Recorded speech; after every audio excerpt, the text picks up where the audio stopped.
Welcome back after the break. चलते हैं news के बकिया हिस्से की जानिब। इसराइली वफ्द का सऊदी अरब का पहला एलानिया दौरा। इसराइली वजीर सियाहत हाइम कादिस आला सतही वफ्द के हमरा सऊदी दारुल हुकूमत रियाज पहुँच गए। वो अक़वाम मुत्तहिदा के ज़ेर एहतमाम 2 रोज़ा बैनुल अक़वामी सियाहती कॉन्फ्रेंस में शिरकत करेंगे। रिपोर्ट्स के मुताबिक किसी भी इसराइली सरकारी ओहदेदार का सऊदी अरब का ये पहला एलानिया दौरा है। इसराइल से रवानगी से कबल हाइम कादिस ने कहा कि सियाहत तमाम अक़वाम के दरमियान अहम पुल का किरदार अदा करती है। उन्होंने मज़ीद कहा कि वो रियाज में मौजूदगी के दौरान कॉन्फ्रेंस में शरीक ममालिक के हम मनसबों से मुलाकात करेंगे, जिनमें अरब और मशरिक़ वस्ता के वज़रा और ओहदेदारान भी शामिल हैं। तहम इसराइली वज़ीर का दौरा रियाज ऐसे वक्त में किया जा रहा है जब सऊदी अरब का आला सतही वफ्द फ़लस्तीनी रियासत के दौरे पर मौजूद है। भारतीय रियासत मणिपुर में नस्ली फसादात फिर बेकाबू हो गए। कोकी ईसाई कबीले के 2 नौजवानों को कत्ल कर दिया गया। भारतीय रियासत मणिपुर में नस्ली फसादात फिर से बेकाबू हो गए।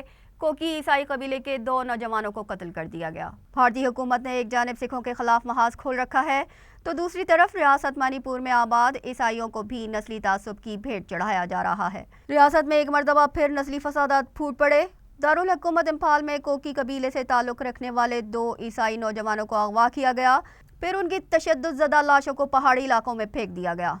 लाशें मिलने के बाद कोकी कबाइल ने शदीद एहतजाज किया और जिम्मेदारों की गिरफ्तारी का मुतालबा किया। तहाँ पुलिस ने मुमकिना रद्द-ए-अमल के खिलाफ कोकी कबाइल की आबादियों को घेरे में ले लिया। रवा साल मई से होने वाले फसादात में अब तक सैकड़ों ईसाई मारे जा चुके हैं। वो वक्त दूर नहीं जब भारतीय पार्लियामेंट में मुस्लिम अराकीन को पीट पीट कर कत्ल कर दिया जाएगा। ऑल इंडिया मजलिस इत्तेहादुल मुस्लिमीन के सरबराह असद अवैसी मोदी सरकार पर बरस पड़े। अमरीकी इदारे की रिपोर्ट के मुताबिक भी भारत में मुसलमानों के खिलाफ नफरत फैलाने की जिम्मेदार बीजेपी है। बीजेपी की नफरत नस्ल दर नस्ल चलती आ रही है। कोई मुसलमान मोदी सरकार का हिस्सा नहीं। मोदी सरकार खवातीन और मुसलमानों के खिलाफ है। सरबराह ऑल इंडिया मजलिस इत्तेहादुल मुस्लिमीन ने बताया कि हिंदुस्तानी लोकसभा में गुज़िश्ता रोज़ बीजेपी रहनुमा रमेश बडोरी ने मुसलमान रहनुमा दानिश अली को मुल्ला और दहशतगर्द कहा। दानिश अली को गालियां दी और धमकियां भी दी गईं। तजिया निगारों का कहना है कि मोदी सरकार इंतहा पसंद जज्बात के जरिए मुसलमानों को हिंदुस्तानी सियासत से निकालना चाहती है, जबकि भारत में अक़लियतों के खिलाफ नफरत अंगेज़ जराइम पर नज़र रखने वाले वाशिंगटन डीसी में कायम एक रिसर्च ग्रुप हिंदुत्वा वॉच की रिपोर्ट में दावा किया गया है कि भारत में मुसलमानों के खिलाफ नफरत अंगेज़ तकारीर करने के ज़्यादातर वाक़यात में हुक्मरान जमात भारतीय जनता पार्टी और इससे मुंसलिक ग्रुप्स मुलव्वस हैं।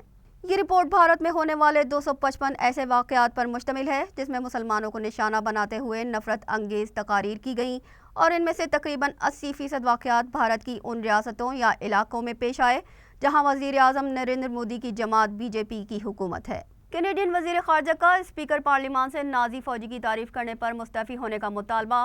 कैनेडियन स्पीकर ने इस्तीफ़ा दे दिया। हिटलर के फ़ौजी को हीरो कहने पर अपोजिशन ने इस्तीफ़े का मुतालबा किया था। कनाडा की पार्लियामेंट के स्पीकर ने बयान में कहा कि साबिक नाज़ी फ़ौजी को दावत देना एक गलती थी। कनाडा की वज़ीर ख़ारजा मेलानिया जूली ने पार्लियामान में एक साबिक नाज़ी फ़ौजी की खुलेआम तारीफ़ करने पर स्पीकर से मुस्ताफ़ी होने का मुतालबा कर दिया। स्पीकर एंथनी रोडा ने पीर के रोज़ ऐवान में माफ़ी मांगी थी और इस्तीफ़ा देने के बढ़ते हुए मुतालबे की मुखालफत भी की थी।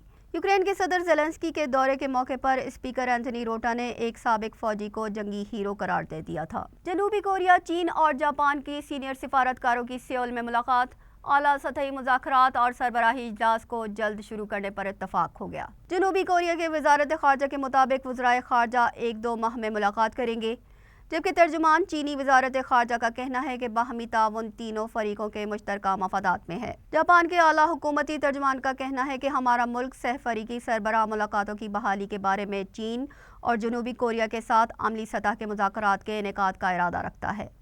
खित्ते के अमन और इस्तेहकाम की भारी जिम्मेदारी इन तीनों ममालिक पर है, लिहाजा इन तीनों मुल्कों के रहनुमाओं का मुख्तलिफ इलाक़ाई मसाइल और ताउन के मखसूस तरीक़ों पर तबादला ख्याल का इनेकाद बामानी है। जनूबी कोरिया के सदर का कहना है कि जारहाना अज़ाइम नहीं रखते, लेकिन मुल्क के दिफा को मजबूत करेंगे। सियोल में होने वाली फ़ौजी परेड से खिताब में कहा कि शुमाली कोरिया के जारहाना अज़ाइम से खित्ते का अमन ख़तरे में है। प्यांगयांग की धमकी से सियोल को कोई फ़र्क नहीं पड़ता।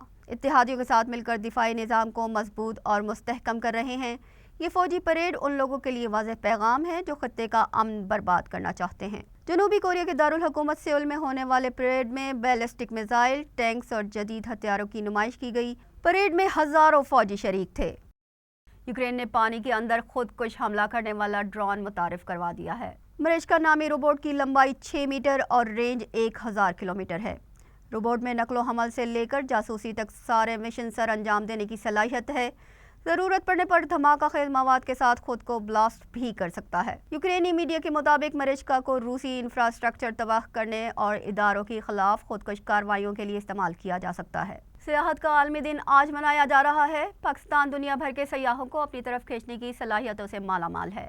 ایک طرف برف پوش پہاڑ اور خوبصورت وادیاں تو دوسری جانب سرسبز میدان، لقودق صحرا اور نیلگو ساحل بھی واقع ہیں۔ یوم سیاحت کا پاکستان سے ایک ایسا خاص تعلق ہے جو دنیا بھر کے ممالک میں کم ہی ملکوں کے حصے میں آیا ہے۔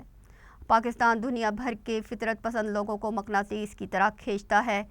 گلگت بلتستان میں ایک ہی وقت میں شدید گرمی اور درجہ حرارت 45 جبکہ عین اسی لمحے -40 کا عمل اس خطے کو دنیا بھر سے ممتاز کرتا ہے۔ یہی کشش پاکستان کو سیاحتی نقشے پر خوبصورت پہچان عطا کرتی ہے۔ اپریل سے ستمبر تک نانگا پربت K2 اور دیوسائی پر امریکہ اور یورپ سمیت دنیا بھر کے سیاح خیمہ زن ہوتے ہیں۔ دنیا بھر میں 27 ستمبر کو یوم سیاحت منایا جاتا ہے۔ سیاحت کا یہ عالمی دن ورلڈ ٹورزم آرگنائزیشن کے ایگزیکٹو کونسل کی سفارشات پر اقوام متحدہ کی جنرل اسمبلی کی قرارداد کے مطابق 1970 سے منایا جا رہا ہے۔